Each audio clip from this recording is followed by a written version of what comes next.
think about our first speaker this morning and the incredible challenges that face sustainability, and then our second speaker saying that in essence, and most of what we know isn't helpful in solving sustainability, was I going to come along and solve it all in my presentation.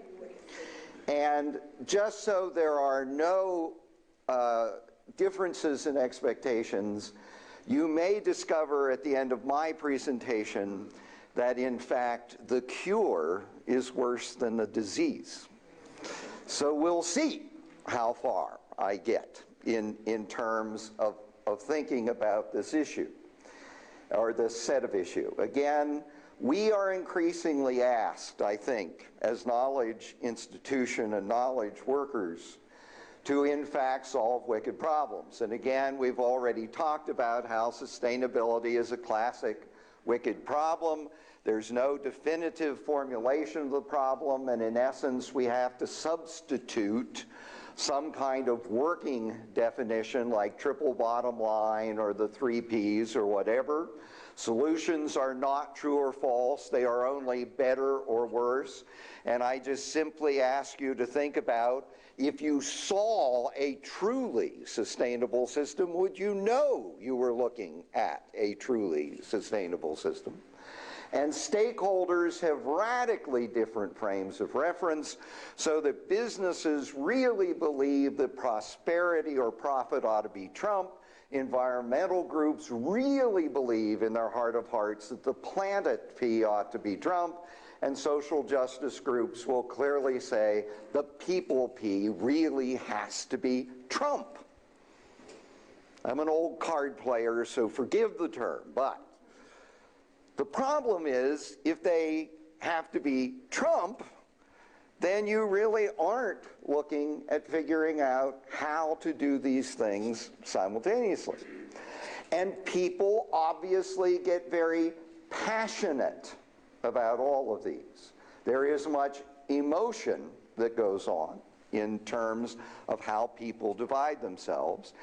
And the system components and the cause and effect relationships are clearly uncertain. And I hear from a lot of folks this claim that small is sustainable and large is not.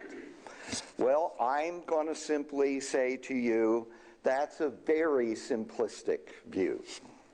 And that in fact, if it were really that easy, we would have solved it all already. But the truth of the matter is, it is not probably a matter of either or in regard to scale. It's about and both. So, the bottom line is that wicked problems are not solved, but managed. Wow, does that give us a lot of hope? How the heck do we manage the thing then? Which is what I've become more and more interested in.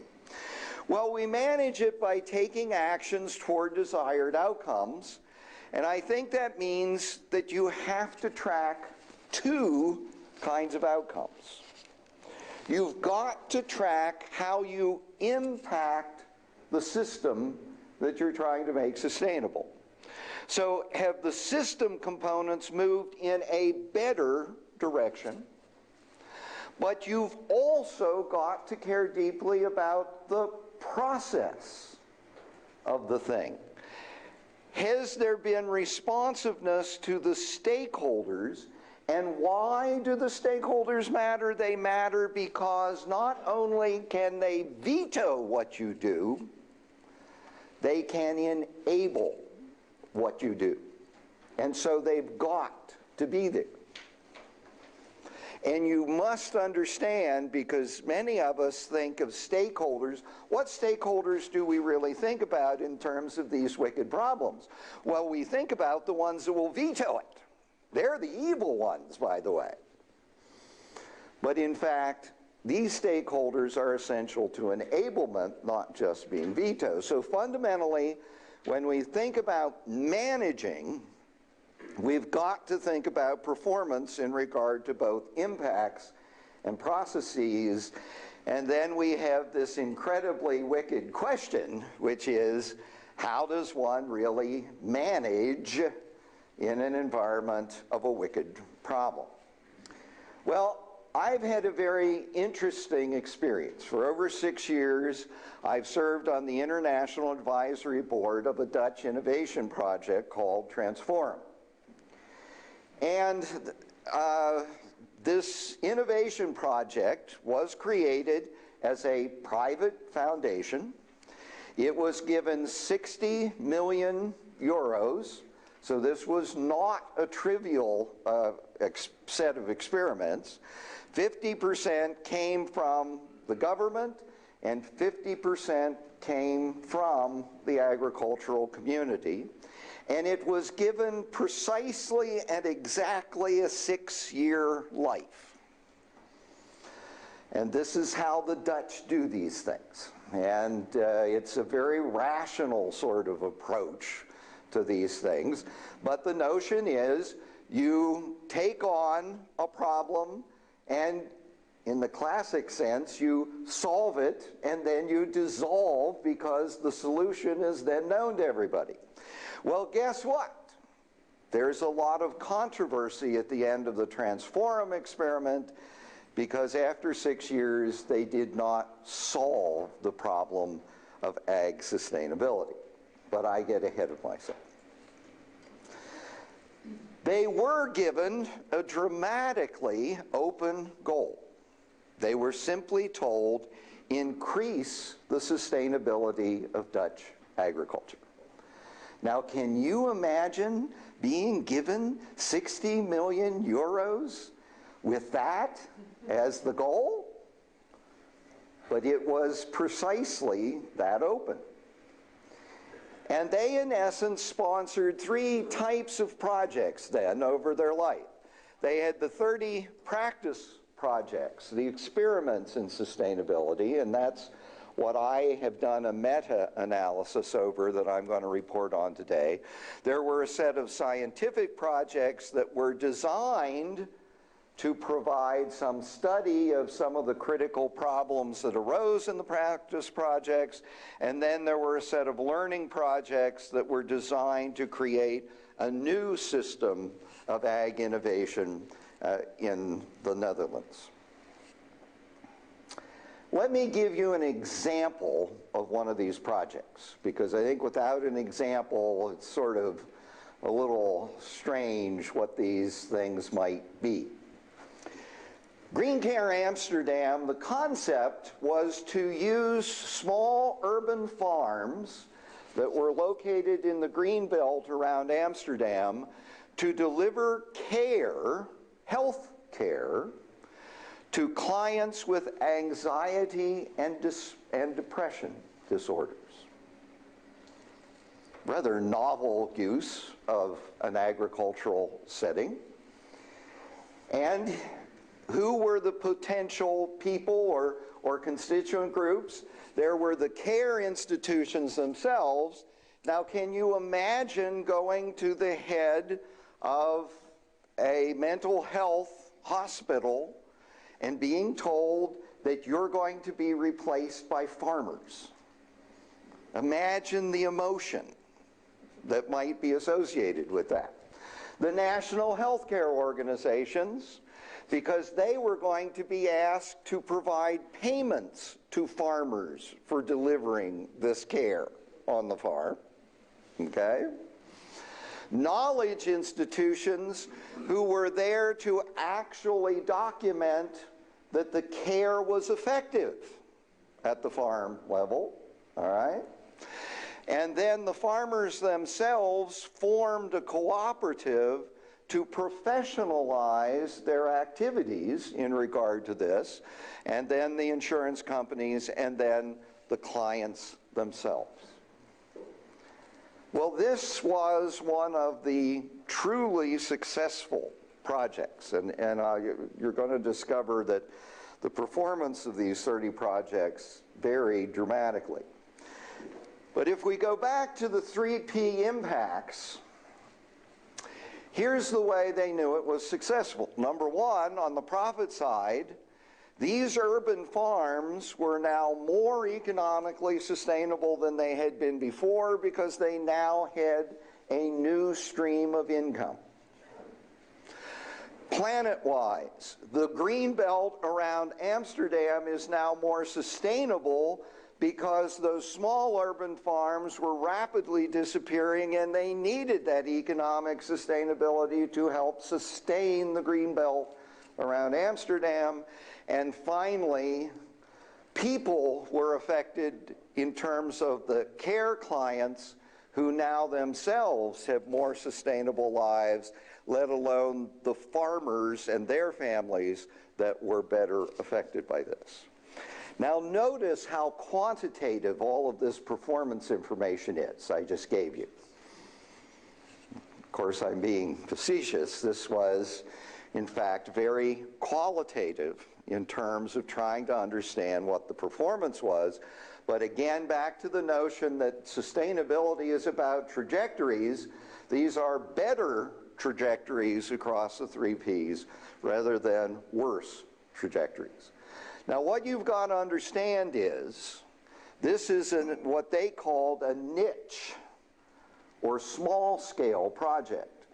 Their projects across the 30 went from small niche experiments to very large mega experiments and sort of everything in between. So across these 30 projects, there was an incredible diversity of things, and I have one slide that will at least sort of intimate that, because I can't take the time to tell you, obviously, about all of the 30 projects. So, my task, I was on the International Advisory Board, and I actually volunteered to do this. And that was, they had done these 30 experiments. And every one of the individual experiments had cataloged their learning. But the question is, what could we learn from the 30 experiments as a group, instead of just thinking about the one-offs here? What was really common across these 30 experiments? So the first thing was to understand that TransForum selected and managed the projects based on these 5 motivating assumptions. And that is, sustainable development had to be thought of as a dynamic system property. And in practice, what that meant was you didn't spend 2 years debating what sustainability was. You would discover what sustainability was as you allowed the dynamic nature of the project to progress. Sustainable development needs system innovation. In other words, it is not enough to simply deal with the existing body of knowledge. You must create new knowledge in the project. And system innovation is a non-linear learning process. Everyone must learn as part of the project. Now, having said that, we would all say, well, but don't all projects learn? I would just simply ask you to think about projects you've been engaged in. How much learning happens in the heat of doing projects? Well, that's something that's important and we'll come back to. The fourth principle was system innovation requires active participation of all the relevant players. And that definition for them was representative knowledge institutes had to be in the room, governmental bodies, civil society organizations, and the business community. Those 4 key constituents had to be in every project. And finally, the program requires transdisciplinary collaboration of all of the relevant players. In other words, the 4 groups can't just go off in their own corner and meet every once in a while. They really have to get together and they have to create knowledge that really translates across the lines of these things. So those were the 5 principles by which they selected and executed the projects. And if you think about it, the first 3 are just a restatement of the definition that these are wicked problems. And the second two are really then about how to manage. You have to have multi-stakeholder engagement, but it can't be a trivial engagement. It has to be a true transdisciplinary engagement if it's going to be successful. And in essence, I brought a grounded theory approach to the research, and I started with this naive, relatively naive, initial hypothesis: a sustainable development project will achieve higher performance if its process effectively implements these 5 TransForum assumptions and fits the project's context. And that seemed to be a pretty reasonable place to start. And in terms of ground and the research method then, I'm looking at 30 projects as if they were cases. I used a set of 3 deeply knowledgeable jurors to look at each and every case. Okay, so I had 3 jurors. They were not all the same for all the cases.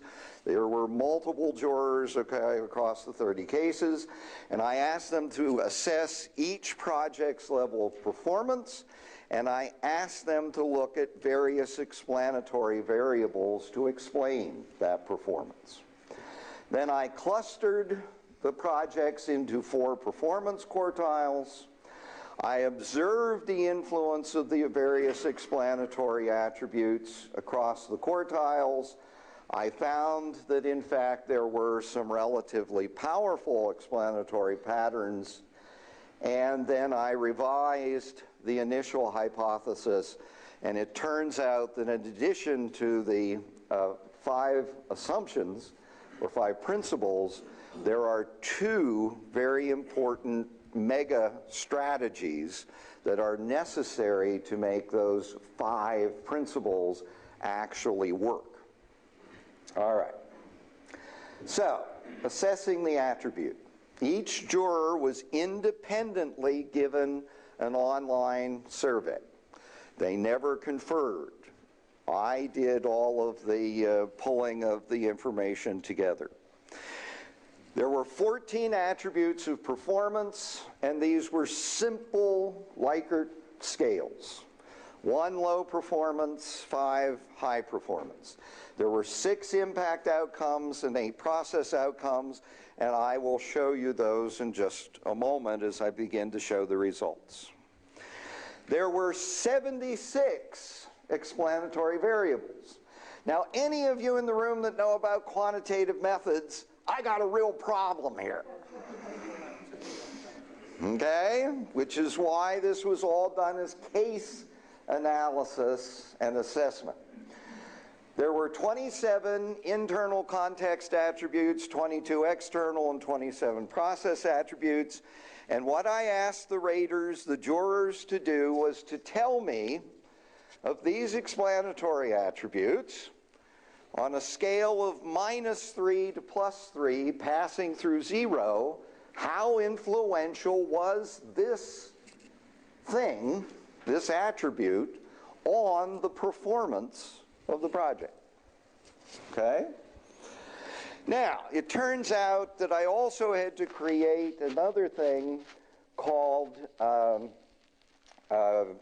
which now all of a sudden the acronym is completely out of my head, but when I pre-tested one of these, we did discover that on some of these attributes, the juror would say, but it was both +2 and -2, depending upon where you were in the project. And so we created a conflict one that rather than sort of average out that kind of thing, which would be 0 on average, I actually would say avoid the original scale and check the conflict index scale. Okay? Now, then I threw away a lot of data. Are you all nervous already about the methods? Well, understand, I was trying to do a lot with these very rich cases and trying to figure an efficient way to do this. But to count as influential then, An attribute either had to receive a +3 or a +2 or a -2 or a -3. So -1s, 0s, and +1s were simply thrown away. Okay, you with me? Now, of course, I believed that when I saw the data, I would discover that half of my attributes could simply be thrown away because they were merely +1s, 0s, or -1s. Well, guess what turned out? Discovered the top attribute was influential in 28 of the 30 cases. The worst any attribute did was to be strongly influential in 3 of the 30 cases, and that's 10%, and you can decide whether I should keep it or not, but I was going to say, well, maybe that was important.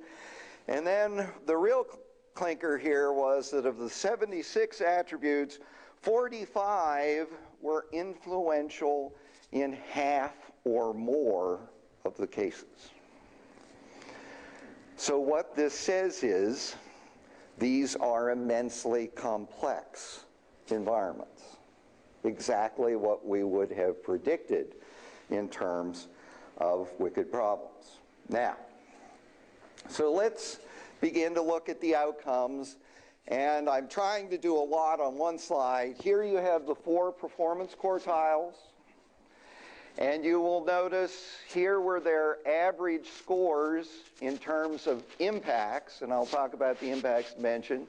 Here are the average scores in terms of process, and then here are the total performance scores and the ranges underneath. And in terms of the total score, the worst you could do was a 2 performance, because it was a 1 to 5 scale, and there were, in fact, 2 projects that by the raters got a 2 in terms of performance. And the best any project did was an 8.3, where the maximum might have been 10. So there was real variability to performance, okay? Does this assessment take into account the displaced stakeholders? I'm thinking about this. It's another complex problem, but does it, or it doesn't? Well, it does in the sense that what I asked them, for example, on the impact side is rate the performance of the project in terms of impacts on people, profit, and planet. Okay?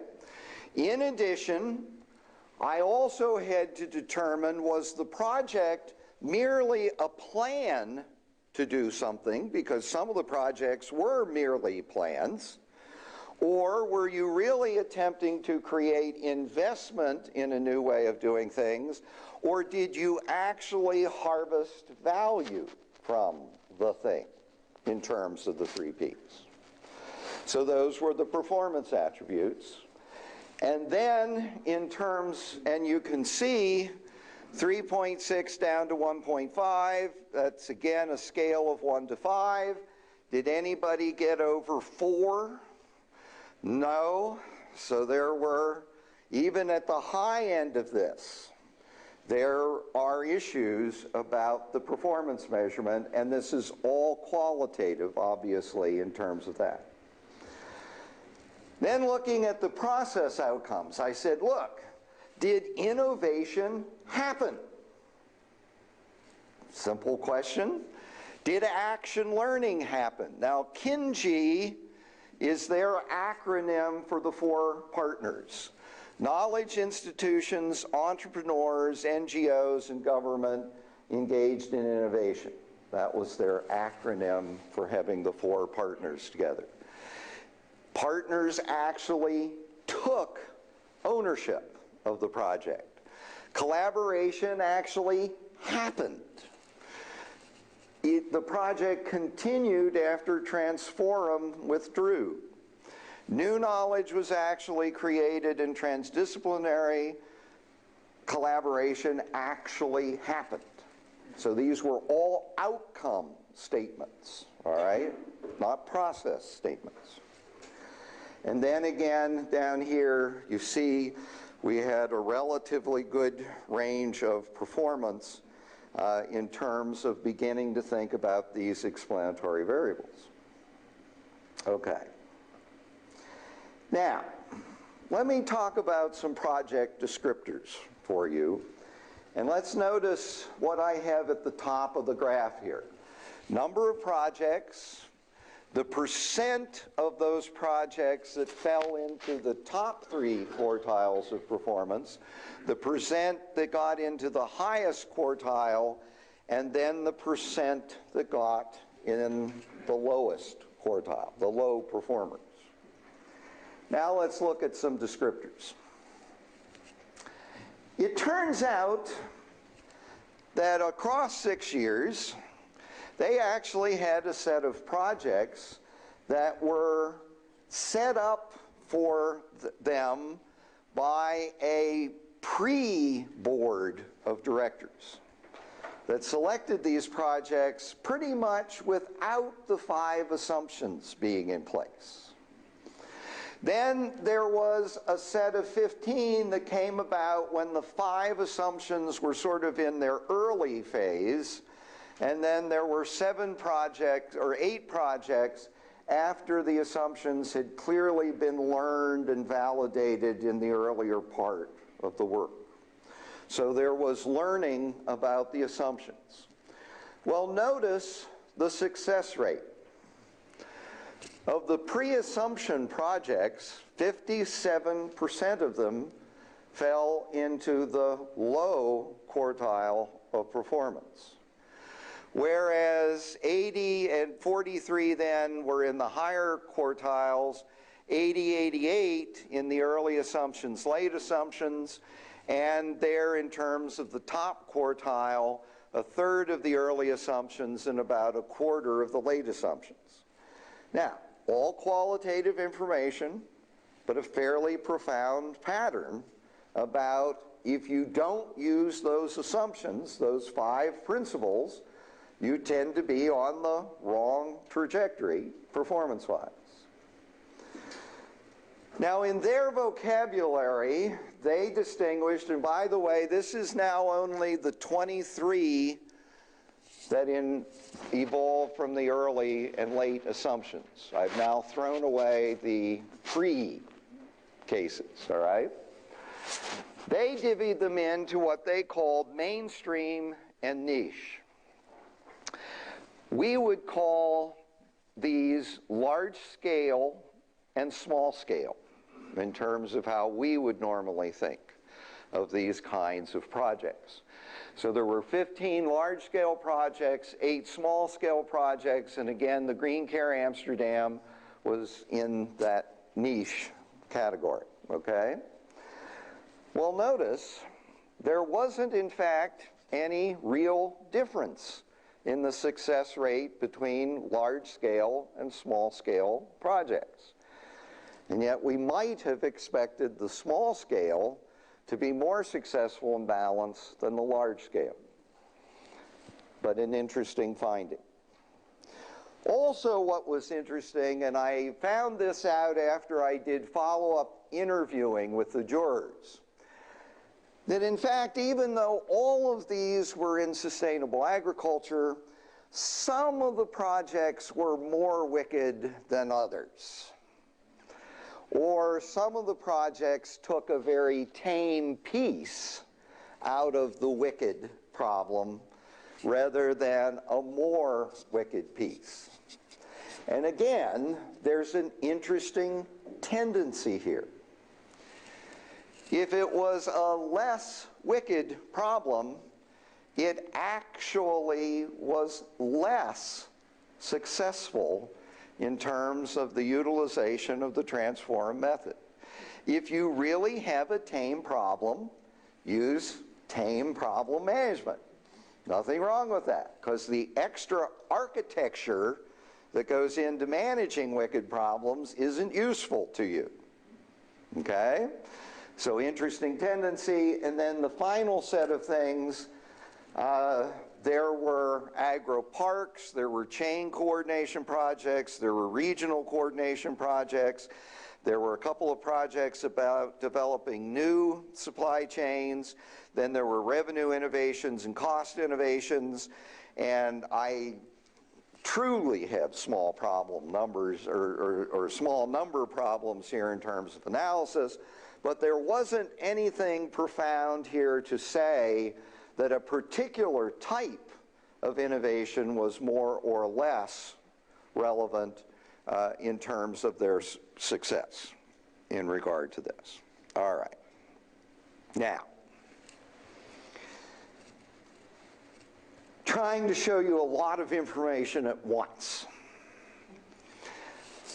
In the blue, the average percent of cases that were positively influenced by the various groups of variables, average percent of cases negatively influenced, and then I use a simple, 1 plus. If it's a blank, it means less than a quarter of the cases were influenced by these variables. If it was 1 plus or 1 minus, 25 to 49%, 50 to 74 for 2, and then for 3, 75 to 100.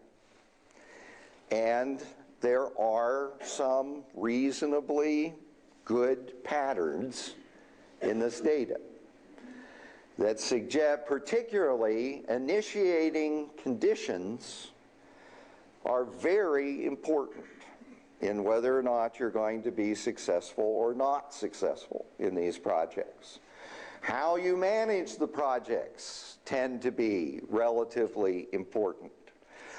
But what was a big surprise to me was that the external circumstances of the project were not particularly influential. And I would have, in essence, one of my hypotheses was a good project was good because it faced a particularly positive external environment, and a bad project was bad because it faced a particularly negative external environment. But that did not prove to be true in the analysis. Now, initiating conditions. And there were two kinds of initiating conditions. There were initiating conditions about the project itself. How was the project initiated, who initiated it, and why was it initiated? And then there were initiating conditions about the process. How intentionally was the process selected? How organically was the process allowed to unfold? And how was the process initially managed? Notice how influential initial conditions are. And what was really interesting about the low performance quartile is, well, again, I think the pattern's clear. I thought I was at a different place in my presentation. Forgive me. All right. Okay. Now, so initiating conditions are particularly important, and so I spent a lot of time talking to the project folks about how did they form these projects, because initiating conditions are so critical here. Well, it turns out that they really required that the projects propose themselves in ways that fit these 5 assumptions. That in fact they had to talk about how were they going to learn, how were they going to get everybody in the room, how were they going to transdisciplinarily collaborate with each other in terms of the project proposal itself. This tended to go through multiple reviews. So there was a give and take between the TransForum staff and the projects themselves to get these things ironed out. And then whatever agreement was reached, they in fact used that to then guide the projects as they progressed and matured. And I talked to enough of the people engaged that I come to the conclusion, and it's mine as the observer here, that the Kinsey partners being in the room and the 3P impacts would not have happened without this strategy in place. So initiating conditions, getting everybody in the room to begin with, is absolutely critical to management here. It's not that you can get a couple of the partners in the room and expect to bring the others in later. I don't think that works in these settings. And so, in addition to the 5 assumptions, I've now added this core strategy. All right. 3 sets of things here: project membership, potential for conflict, and external actors. Once again, some very strong differences between high performance quartiles and the low performance quartile. And one of the most interesting findings is who is not in the room matters. Now, it didn't matter at all, or yeah, it still mattered even in the high performance in some ways, but if you have the key actors in the room, you are more likely to be successful than not.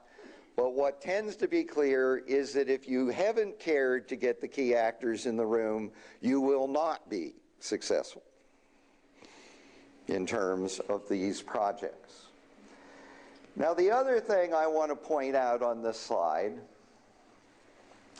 is these are wicked problems. You would have kind of expected to not see all those blank cells out there in terms of inherent value conflicts and inherent incentive conflicts. And so I asked the folks that were you all just nice together? Is that why this all worked? Well, again, what I discovered was this went back to this issue of initiating conditions. All of the key players had to be in the room to propose the project for TransForum to fund it. So if there were, in fact, deadly disagreements, that project proposal never got written in the first place.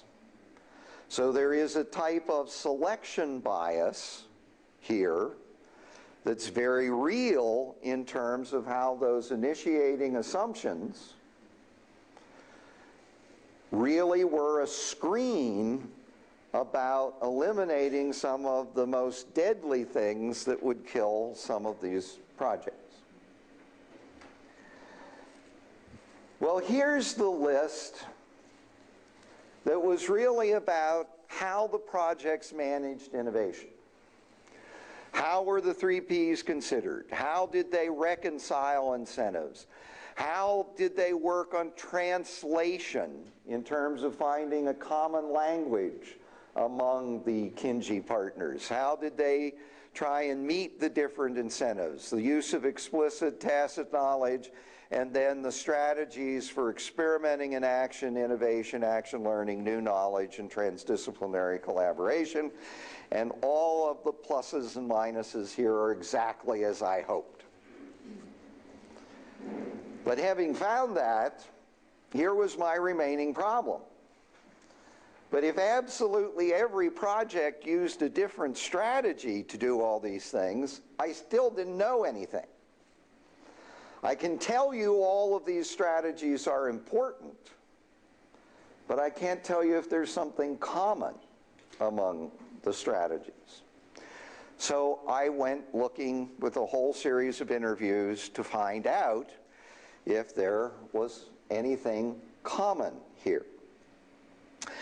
Well, it turned out there was. And what it really comes down to then is a second core strategy. And that is, there has to be process monitoring and reflection built into the projects. And in fact, what you discover is that when earlier projects, in terms of when they were selected with TransForum, were successful, a process monitor evolved naturally out of the group, but later in the life of TransForum, they required the appointment of a process monitor to the groups. And the process monitor was to safeguard the innovation trajectory of the group. They were to engage in soft interventions that kept questioning things. And as I talked to a number of these process monitors, what they told me was oftentimes their most important role was to assure that the elephant in the room got talked about. Because in most projects, and you've been in all these project groups, the elephant in the room never gets talked about because you're afraid of insulting one of these partners. You're worried about this very awkward alliance that's in the room, these passionate people. Well, the process monitor did not allow these groups to avoid these conversations. They would set them up, as a matter of fact. And what was very interesting is that one of the strategies that was used by the process monitors was reflection workshops. They could call a timeout in the process and say, next Thursday morning, you are all going to be in a room together and we're going to solve this thing. Or next Thursday morning, we're all going to get together and we're going to talk about what did we learn out of the last 6 months of this project work. And as I worked on these various interviews, I have also come to believe that reflection would not have been done without this strategy being in place. It turns out that reflection and learning are unnatural acts. Think about projects you've worked on. Do you reflect and do you learn? These are unnatural acts, and they take a special role within the group if they're going to be achieved. And that then is the second core strategy. So if I were to now tell you what the TransForum model really is, it has 3 components. It has those 5 motivating assumptions, it has this process formation and guidance strategy, and has this process monitoring and reflection strategy. And without the strategies, merely imposing the 5 principles wouldn't have worked, I believe. So it's the combination of the principles and these strategies that becomes critical to the success of these projects.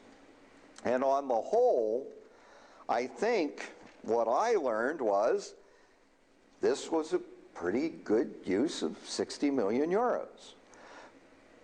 But I also want to tell you that the Dutch government just changed, and the new Dutch government is not happy with these outcomes. They wanted a solution to sustainability. They didn't want to learn that it was going to take 5 principles and 2 strategies across multiple years and multiple stakeholders to actually make progress on the thing. And for some of you in the room, that's why I start out by saying you may think now that the cure is worse than the disease. Because this is not an easy thing to do. And it does lead us to the fundamental question then of how generally might we apply these findings. Well, on the positive side of generalization, I think TransForum had a diverse portfolio of projects. So there were more and less wicked projects, and the more wicked projects were actually more successful under this model. There were mainstream and niche projects, so that there was little performance difference. Again, I think it says you can do it in large-scale environments, you can do it in small-scale environment. There were multiple types of innovation, and again, all of these things are very, very constrained by the fact that I have small numbers problems if you want to bring classic statistical reasoning to it. I also tend to think that most of these problems, and you will have to take my word on it, is every one of these 30 projects addressed something that was relevant to Michigan, or to anyone in the United States, or anyone in any other developed economy. But I also think that there are reasons to believe that in certain settings, a lot of the learning could be applied to agri-food economies in the developing world, but obviously applied in very different ways. Now, what do I think are the critical qualifications to generalization? First of all, remember I pointed that there were no extreme external conditions. TransForum never attempted to go into a place where sustainability had already become completely and totally politically polarized and tried to do a project there. I don't think this works if you truly have an extreme condition. And obviously all of these were agri-food settings. I also think there's the critical issue here that all of these projects had the carrot of the TransForum project money. And so you only got the money if you did the jig. Could you, in fact, have projects follow these rules if there weren't an external source of discipline to bring to it? And I will allow each of you in your own minds to come to a conclusion about that. And then the other thing I will observe is that in terms of real value creation through business propositions, there were relatively few of the projects that got all the way there. Green Care Amsterdam did. But I also want to share with you that one of the projects that didn't do so well, which was a later project, after they had seen the initial successes with Green Care Amsterdam, is they thought about bringing troubled teens to farms. Didn't work. Because all of a sudden, the farmer had to manage a whole set of psychological issues that the farmer was not prepared to deal with. And it became merely disruptive of the farming operation, whereas that didn't end up being the case with people who had anxiety and depression disorders. So even though you would have thought they were sort of parallel things, it turned out they weren't parallel things at all. As most parents would tell you, absolutely. Now, so here's my traveler's guide to managing sustainable development. This is what I learned. Number one, managing initiating conditions, if you're going to try and do something in this arena, is absolutely, positively essential. And you've got to spend a fair amount of time being sure that the right folks really are in the room. Second, and I didn't go through this part of the data today, but it turns out that you've also got to have good project management. Good old-fashioned project management. Now, it has to be a lot more flexible than our traditional view of project management, but if you don't actually try and set milestones and get things done, you will sit there and talk about it all the time, and you will never make progress. And again, I have data that supports that out of the cases, but I chose not to show that piece of it today. Third, you do have to fit your management practice here to the internal and external conditions. And although I don't think that was particularly strongly supported by these cases, there's enough evidence to say that I think that's still an important piece of doing this.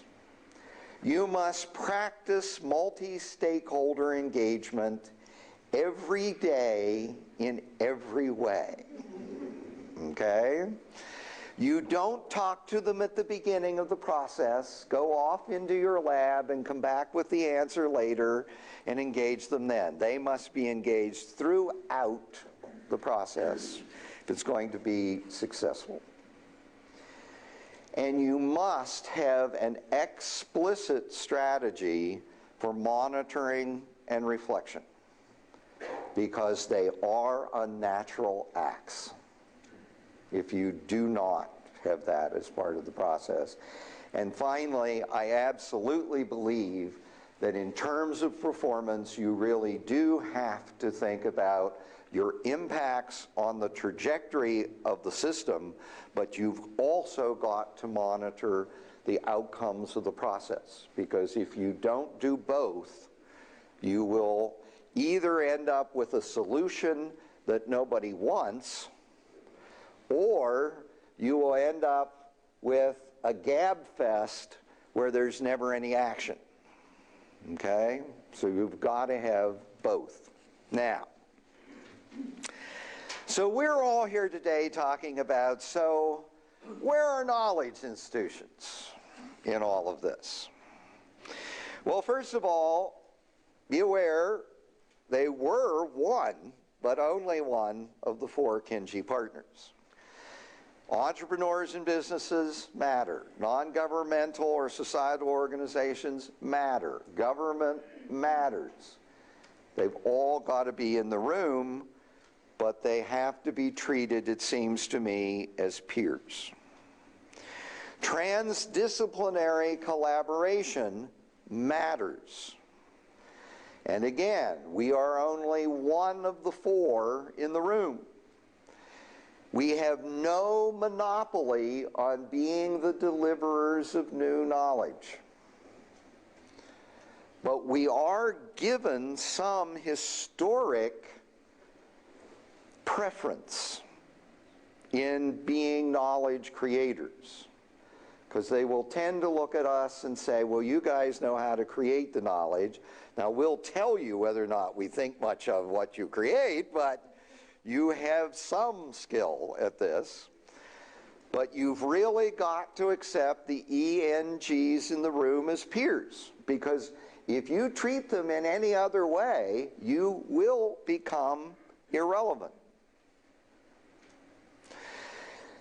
Now, one of the last things I did with the TransForum group is I brought 8 of these process monitors in for a focus group discussion of, folks, give me the do's and don'ts of process monitor. You guys did it. You all seem to be pretty successful. Half of them would legitimately be called scientists, faculty members by background, and the other half were not. And there was tremendous unanimity on this next list about using scientists in the process. And what they said is, don't let scientists be project leaders.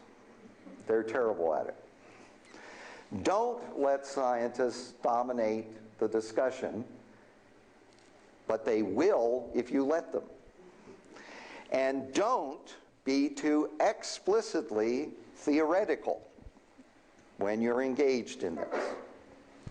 Now remember, half of these folks were scientists, and they all agreed to these, as well as the 4 who weren't.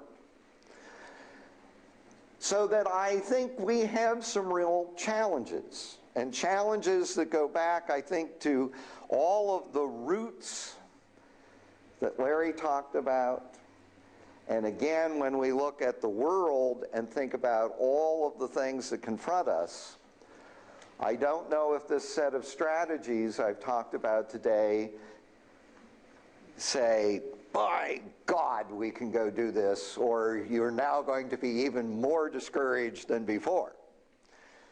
Because what I learned was wicked problems do have to be managed differently, and that management is, in fact, terribly complex, but likely to be the only way forward. Thank you.